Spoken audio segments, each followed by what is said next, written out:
Dealerships are charging thousands of dollars of add-ons and making it seem like you have to buy them. I'm going to teach you how to avoid them. If you don't know, my name's Tommy. I've been in the car business most of my adult life. Done sales, done finance, now I negotiate car deals. Enough about me, let's talk about dealer add-on. I'm going to make sure we're very clear at the very beginning, so if you only watch the first 30 seconds of this video, you understand. You should never, and I mean almost never, pay for any dealership fees. There is very rare circumstances that I say it's okay, and that's only if we see value in what they're talking about, but 99% of the time you shouldn't. So first off, what are these dealership fees, and then how to avoid them? So let me explain what they are first. This right here is a T-sheet I'm working on right now. If a lot of people saw this discount, they would see $11,000 and they'd be like, awesome, that's great. But there's a thing called Naples Advantage. What in the world is that? Well, that's their protection pack. That's the add-on that we're talking about. We're not talking about non-taxable fees. That's going to be from the government. Dealerships can't add these on and make them profit off those. They just can't do that.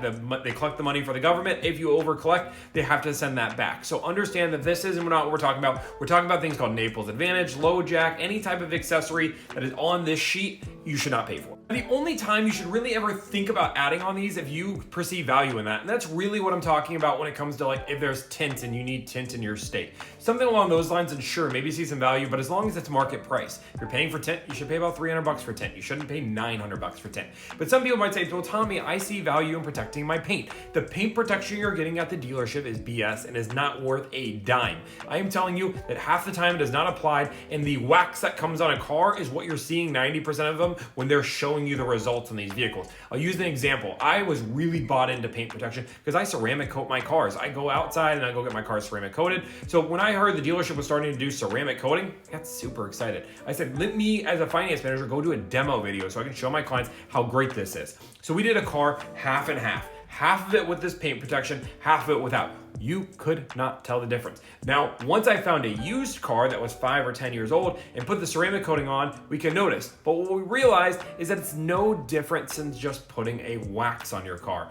Your wax that can last about a year's time, it's just as beneficial. And again, you're spending thousands of dollars for this. It is not worth its pay, or it's not worth the money at all. The big thing dealerships like to say is, well, Tommy, we've already applied it. We can't remove it. Guess what? I don't care. It costs them pennies on the dollar to add on. Realistically, for our dealership to put the paint protection on, again, it was a spray-on foam for the product. It was a $50 cost to us. We charged $500 for it. Absolutely, we will eat that cost if need be. For the tint on the car, they'll eat the cost. There is not much cost to these things. There's a reason why they're adding them on and charging ludicrous prices, because it's almost all pure profit. That's the idea. They don't want to get eaten on these things if they don't have to. Some people put rust-proof and undercoating on their car. Even if they put that on their car, it's only like a $300 cost. These aren't thousands of dollars of cost. These are a few $100. Dealerships will take these off if you need to. I don't care if the dealership says they have them on and you can't remove them. I promise you with enough persistence, they will. Do not pay for these add-ons. Now, I do want to differentiate. There is a difference between add-ons and warranties.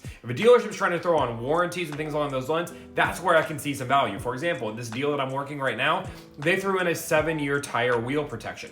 That I foresee value in. We can realistically hit nails in the road. Getting these tires replaced for 7 years is a good value to me. Compare that to a paint protection that isn't worth its dime and salt, or wheel locks that are just going to be a pain to remove, or tint that probably is going to fall off. Realistically, you shouldn't pay for any of these, but if you have to pay for something, tint might make the most sense if you live in a southern state that you need to have tint. But even then, I try to get it removed, but most of the time, dealerships have already installed the tint, which is why paying $200 for that is whatever, because it's already on the car. Otherwise, you have to pay somebody to remove it and then add it on. It's a whole complex thing. I don't want to get into it. The long story short, don't pay for the add-ons. I want to make sure this is crystal clear. Even if they say they've already installed them, I don't care. You are not paying for them. At the worst case scenario, they are going to discount them down to zero and eat the cost themselves. That's their problem, not ours. If you guys like content like this, I want you to like, follow, subscribe. Thanks, and have a great day.